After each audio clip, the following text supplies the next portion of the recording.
Welcome to Granting Tales. Today we'll be reading Room on the Broom by Julia Donaldson.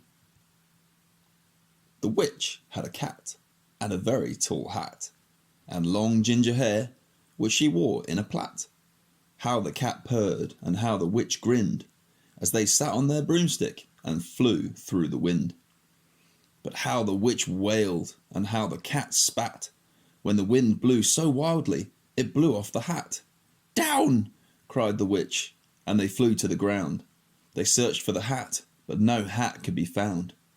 Then out of the bushes, on thundering paws, there bounded a dog with the hat in his jaws.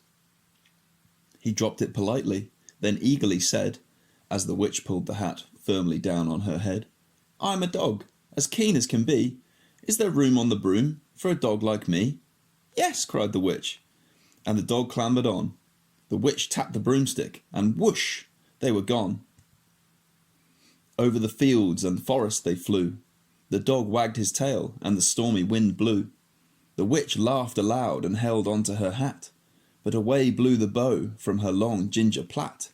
"Down!" cried the witch, and they flew to the ground. They searched for the bow, but no bow could be found.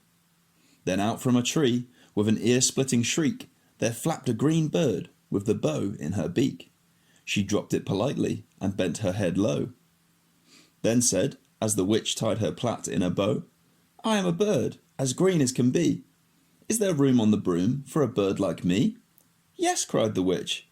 So the bird fluttered on. The witch tapped the broomstick, and whoosh, they were gone. Over the reeds and the rivers they flew. The bird shrieked with glee, and the stormy wind blew. They shot through the sky to the back of beyond. The witch clutched her bow, but let go of her wand. "Down!" cried the witch, and they flew to the ground. They searched for the wand, but no wand could be found. Then all of a sudden, from out of a pond, leapt a dripping wet frog with a dripping wet wand. He dropped it politely, then said with a croak, as the witch dried the wand on the fold of her cloak, "I am a frog, as clean as can be. Is there room on the broom for a frog like me?" "Yes," said the witch. So the frog bounded on. The witch tapped the broomstick, and whoosh, they were gone. Over the moors and the mountains they flew. The frog jumped for joy, and the broom snapped in two. Down fell the cat, and the dog, and the frog. Down they went tumbling into a bog. The witch's half broomstick flew into a cloud, and the witch heard a roar that was scary and loud. "I am a dragon, as mean as can be, and I'm planning to have witch and chips for my tea." "No!" cried the witch, flying higher and higher. The dragon flew after her, breathing out fire. "Help!" cried the witch, flying down to the ground. She looked all around, but no help could be found. The dragon drew nearer, and licking his lips, said, "Maybe this once I'll have witch without chips." But just as he planned to begin on his feast, from out of a ditch rose a horrible beast. It was tall, dark, and sticky, and feathered and furred. It had 4 frightful heads. It had wings like a bird. And its terrible voice, when it started to speak, was a yowl and a growl, and a croak and a shriek. It dripped and it squelched as it strode from the ditch, and it said to the dragon, "Buzz off! That's my witch!" The dragon drew back, and he started to shake. "I'm sorry," he spluttered. "I made a mistake. It's nice to have met you, but now I must fly." And he spread out his wings and was off through the sky.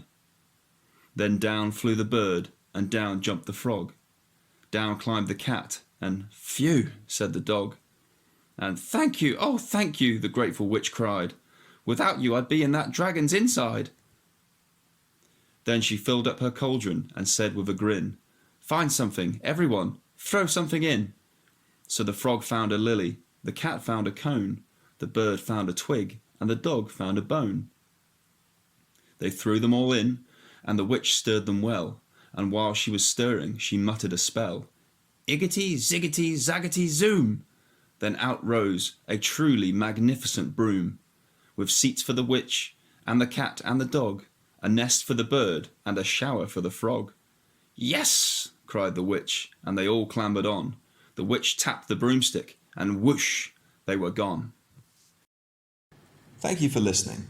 If you enjoyed this production, please support us by hitting the like and subscribe buttons below.